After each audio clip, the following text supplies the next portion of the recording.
So there's a couple things that we're doing in terms of sustainability at Shepley Bulfinch right now. One of them is we're trying to get a little more serious about data. So part of that is reporting on the 2030 challenge and being really rigorous about that, but also just finding ways to use data to inform design decisions. So trying to keep track of, the basic things like square footage and all that of our buildings, but also EUI, and starting to get into some of the more sustainability-oriented things like power generated and that sort of thing. So we're trying to do that. Another thing we like to think about is the concept of making a building that lasts. So, one of the best way a building can be sustainable is to last a long time. So that embodied energy that's in it is spread over a great amount of time. So we've done quite a bit of thinking about that, more from a philosophical level and less from a technical level. So we did a neat little survey. We looked at all these buildings that have been around for a long time. And some of the ones that have been around the longest, they're not particularly technologically amazing or interesting. It's people love them.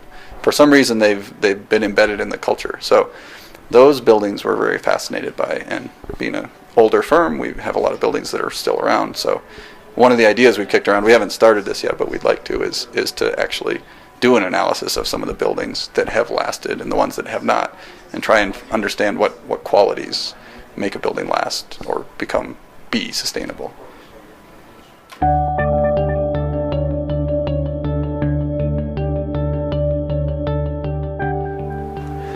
So one of the key things I would take away from the conference is there was a discussion about choosing where to compete. So architects competing with architects on sustainability grounds may be counterproductive in general to the industry. So I think that was sort of an intriguing concept because we often use the sustainability metrics and net zero and all this thing as a competition tool.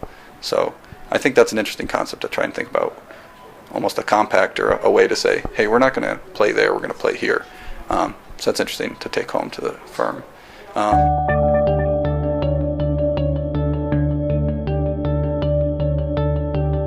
One of the key takeaways I would gather from this summit was something I learned from watching Michael Murphy's talk, which reinforces something we've been doing at Shepley, which is using narrative and storytelling as a way to communicate design and communicate the importance of sustainability in design.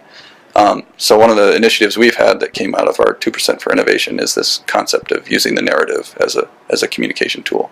So for a lot of our design projects, we will do almost little comic books that show how a user or a person might actually interact with the building and spend time in the building and who they'll see and how it'll feel. And these are very effective because people actually think in narratives. That's how we construct our lives. So it's a really effective tool for building consensus and getting people on board with a concept or an idea. So that's very exciting. Great.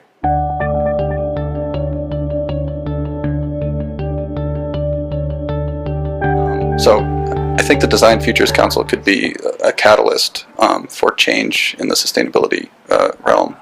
I think by partly doing what's already being done, which is providing these summits and context for exchanging ideas and helping architects understand where they should compete with each other and where they shouldn't. So I think that's a key role.